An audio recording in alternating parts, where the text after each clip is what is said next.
सोलापूर शहरात चारचाकी गाडीसाठी माहेरून पैसे न आणल्याने पतीने 3 महिन्याच्या गर्भवती पत्नीच्या पोटावर लाथा मारल्या। तिला उचलून जमिनीवर आपटल्याने रक्तस्राव होऊन गर्भपात झाला। मंगळवारी हब्बू वस्तीत ही घटना घडली। या प्रकरणी पतीसह 5 जणांविरोधात फौजदार चावडी पोलीस ठाण्यात गुन्हा दाखल करण्यात आला आहे। याबाबत पती दादा फडतरे, सासू यल्लव्वा फडतरे, सासरा मगर फडतरे, दीर किशोर फडतरे सर्व राहणार परमेश्वर पिंपरी, तालुका मोहोळ व एका अनोळखी महिलेवर गुन्हा दाखल झाला आहे।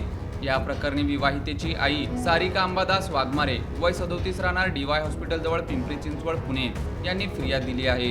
सारिका वाघमारे यांची मुलगी साक्षी हिचा 4 फेब्रुवारी 2024 रोजी दादा फडतरे याच्याशी विवाह झाला होता। लग्नानंतर 2 महिन्यांपासून संशयितांनी लग्नात मानपान केला नाही, हुंडा दिला नाही व सोन्याचे डोलेरेही घातले नाही असा टोमणा मारायला सुरुवात केली।